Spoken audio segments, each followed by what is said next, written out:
Hello friends, welcome to विज्ञान तक। Friends, ये एनसीईआरटी 12th के बायोलॉजी का फुल कोर्स चल रहा है। अध्याय नंबर है 1 और आज मैं अध्याय 1 का, जिसे जीवों में जनन है, जो अध्याय नंबर 1 उसका ऑब्जेक्टिव कराने वाला हूँ। तो मैं आपको ऑब्जेक्टिव और उसका आंसर साथ में बताता चलूंगा और समझाता चलूंगा। ठीक है, तो चलिए आज की वीडियो को बिना किसी तरीके से शुरू करते हैं। देखिए, पहला प्रश्न है कि जब नर और मादा गैमेट में युग्मन होता है तब यह कहलाता है, यानी जब नर और मादा युग्मक दोनों मिलते हैं तो क्या कहलाता है। तो आपको पता होगा, जब दो युग्मक मिलते हैं नर और मादा अलग अलग तो उसको कहते हैं हम लोग अलैंगिक, सॉरी, जब नर और मादा दोनों का युग्मन हो तब क्या कहलाता है। तो जब नर और मादा दोनों मिलते हैं तो उसे कहते हैं हम लोग लैंगिक जनन। और इसका आंसर आपका पहला का ख होगा। चलिए अब दूसरा प्रश्न देखते हैं। दूसरा प्रश्न है, जब संतति की उत्पत्ति एकल जनक के द्वारा होती है तब यह विधि कहलाती है। तो जब एक ही जनक के द्वारा होती है तब हम लोग उसे कहते हैं अलैंगिक जनन। ठीक है, जब दो युग्मक मिलेंगे तो उसे कहेंगे हम लोग लैंगिक, और जब एक ही रहेगा तो उसे कहेंगे अलैंगिक जनन। एक पुंजक, जिसे हम लोग क्लोन भी कहते हैं, एक पुंजक के संबंध में निम्नलिखित में कौन सही है। आपको बताना है कि इसमें से कौन सही है। पहला है कि आकारकीय रूप से समान, आनुवांशिक रूप से समान। तीसरा है आकारकीय तथा आनुवांशिक रूप से समान। इनमें से कोई नहीं, यानी जो क्लोन होता है वो क्या होता है, तो आकारकीय व आनुवांशिक दोनों रूप से समान होता है, अपने जनक के समान ही होता है। चौथा प्रश्न देखते हैं, किसमें जनक कोशिका दो में विभक्त होकर नए जीव को जन्म देती है। यानी ये कौन सा समूह है जिसमें क्या होती है, जनन कोशिका विभाजित होती है और उससे नया जीव बनता है। मनेरा, प्रोटिस्टा, क ख दोनों या पुष्पी पौधे। तो ये होता है आपका क और ख दोनों, यानी प्रोटिस्टा में भी और मनेरा में भी ऐसा ही होता है। एक ही जनक से क्या होता है, विभाजन होकर के दो जीव बनते हैं। पांचवा प्रश्न है, द्विखंडन किस में पाया जाता है। ठीक है, अमीबा में, पैरामीशियम में, जलकुंभी में या अमीबा तथा पैरामीशियम दोनों में। तो पांचवा का आंसर क्या होगा, आपने ऑप्शन पढ़ लिए हैं तो आपको आंसर का पता चल गया होगा कि द्विखंडन किस में होता है, तो ये अमीबा तथा पैरामीशियम दोनों में होता है। 6 नंबर देखते हैं, मुकुलन द्वारा जनन किस में होता है। ठीक है, तो आपको यहाँ पे ऑप्शन 4 दिख रहे हैं, आप अंदाजा लगे किस में होता होगा। क्वेश्चन नंबर 6 के लिए मैं बोल रहा हूँ। तो किसमें होता है जी, मुकुलन द्वारा। मुकुलन द्वारा जनन होता है यीस्ट में। ठीक है, चलिए आगे बढ़ते हैं। 7 नंबर क्वेश्चन, जेम्युलस बनते हैं, जेम्युलस यानी किस में बनता है, स्पंज में बनता है, हाइड्रा में बनता है, या फिर पेंसिलियम बनता है, या फिर यीस्ट में बनता है। आपको बताना है। तो किसमें बनता है जी, आपको पता होगा ये बनता है स्पंज में। फ्रेंड्स, अगर आपने मेरा लेसन 1 का जो मैंने बताया वो वीडियो नहीं देखा है तो आप ऊपर यहाँ पे आई बटन होगा, यहाँ पे क्लिक करके देख सकते हैं, तब आपको यह और अच्छे से समझ में आएगा। इनमें से 8वां देखते हैं, इनमें से कौन पुष्पी पादपों में के जनन का काम नहीं आता है। यानी इसमें से कौन है जो पुष्पी पादपों में जनन में काम नहीं आता है। कंद नहीं आता है, या भूस्तरी नहीं आता है, प्रकंद नहीं आता है, या फिर कोनिडिया नहीं आता है। तो फ्रेंड्स, आपको पता होगा जो कोनिडिया होता है ये कम विकसित पौधों के लिए होता है, जैसे शैवाल होता है, प्रोटिस्टा होता है, उसमें पाया जाता है।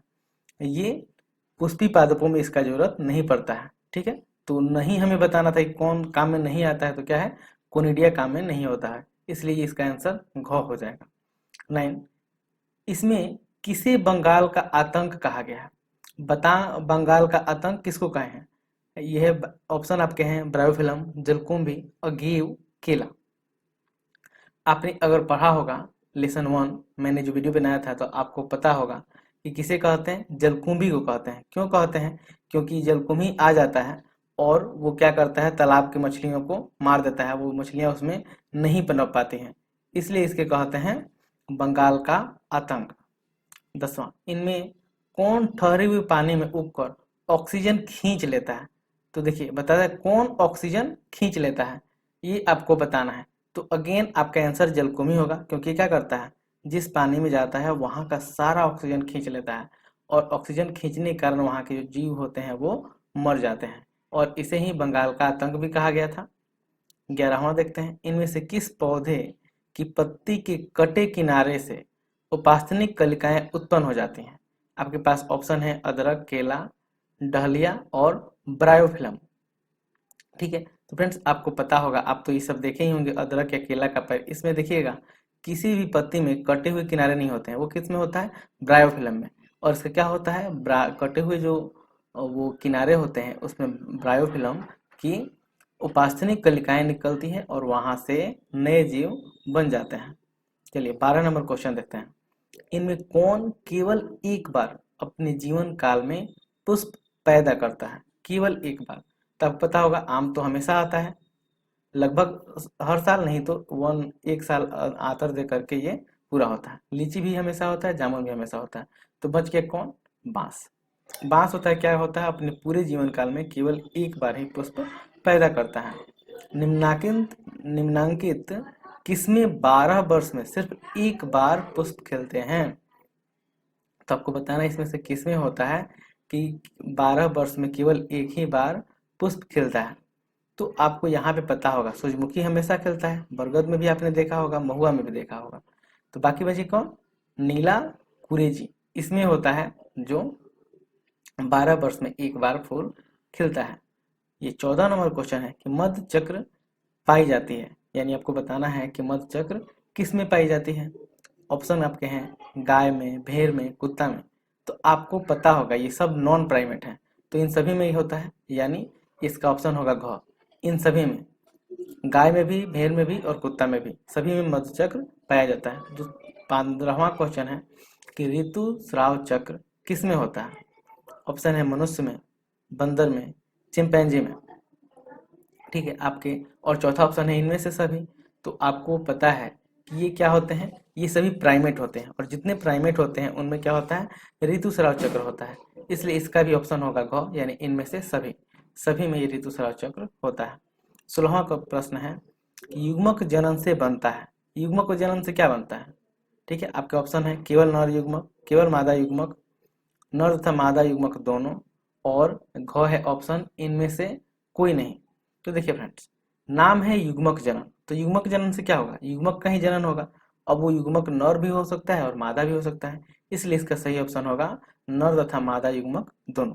आपको पता होगा युग्मक जनन में नर और मादा दोनों बनते हैं, दोनों बनते हैं। 17 नंबर क्वेश्चन देखते हैं। एकल लिंगता की स्थिति को उल्लेखित करने के लिए किस शब्द का प्रयोग किया जाता है। तो देखिए समयुग्मक तो होगा नहीं, और उभय लिंग राशि नहीं होगा, इसमें द्विलिंगी के लिए होते हैं। और फिर यहाँ पे बच गया एक लिंग राशि, तो बस यही ऑप्शन है आपका सही, ये भी गलत ऑप्शन है।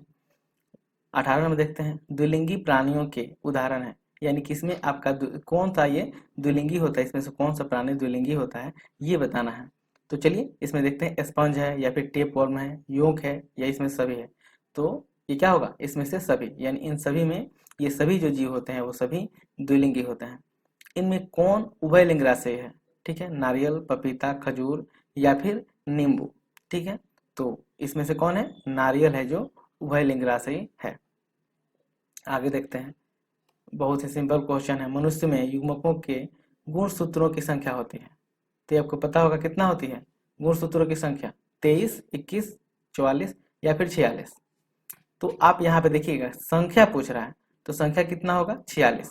लेकिन अगर पूछा जाता है कितने जोड़े होते हैं, तब आप ऑप्शन लगाते हैं 23 जोड़े। ठीक है, तो यहाँ पे कंफ्यूज आपको नहीं करना है और सही ऑप्शन ही चुनना है, जो कि है 46।